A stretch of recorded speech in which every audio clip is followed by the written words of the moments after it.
ಮೈಸೂರು ದಸರಾ ಮಹೋತ್ಸವದ ಅಂಗವಾಗಿ ಇಂದು ಆಯೋಜನೆ ಮಾಡಿದಂತಹ ವೈಮಾನಿಕ ಪ್ರದರ್ಶನ ಸಹಸ್ರಾರು ಜನರ ಒಂದು ಜನಮನ ಸೂರೆಗೊಂಡಿತು ಅಂತ ಹೇಳ್ಬೋದು. ವೈಮಾನಿಕ ಪ್ರದರ್ಶನದ ಇದು ಒಂದು ಪೂರ್ವಾಭ್ಯಾಸ ಆಗಿತ್ತು. ಮೈಸೂರಿನ ಬನ್ನಿಮಂಟಪದ ಪಂಜಿನ ಕವಾಯತು ಮೈದಾನದಲ್ಲಿ ನಡೆದಂತಹ ಈ ಒಂದು ವೈಮಾನಿಕ ಪ್ರದರ್ಶನದ ಪೂರ್ವಾಭ್ಯಾಸದಲ್ಲಿ ಒಂದು ಭಾರತೀಯ ಸೇನೆಗೆ ಸೇರಿದಂತಹ ಹೆಲಿಕಾಪ್ಟರ್ಗಳು ಒಂದು ಆಗಸದಲ್ಲಿ ಒಂದು ಚಿತ್ತಾಕರ್ಷಕವಾದಂತಹ ವಿನ್ಯಾಸಗಳನ್ನು ಮೂಡಿಸುವ ಮುಖಾಂತರ ಒಂದು ಜನಮನ ಸೂರೆಗೊಂಡು ಅಂತ ಹೇಳ್ಬೋದು.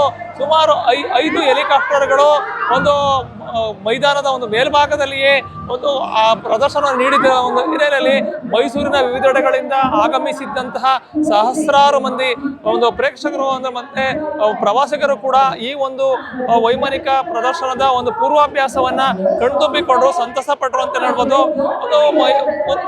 ಒಂದು ಪೂರ್ಣ ಪ್ರಮಾಣದ ವೈಮಾನಿಕ ಪ್ರದರ್ಶನಕ್ಕೆ ಮುನ್ನೋಡಿಯಾಗಿ ನಡೆದಂತಹ ಈ ವೈಮಾನಿಕ ಪ್ರದರ್ಶನದ ಪೂರ್ವಾಭ್ಯಾಸ ಒಂದು ಸಹಸ್ರಾರು ಜನರ ಒಂದು ಜನಮನ ಸೂರೆಗೊಳ್ಳುವಲ್ಲಿ ಯಶಸ್ವಿ ಆಯಿತು ಅಂತ ಹೇಳ್ಬೋದು.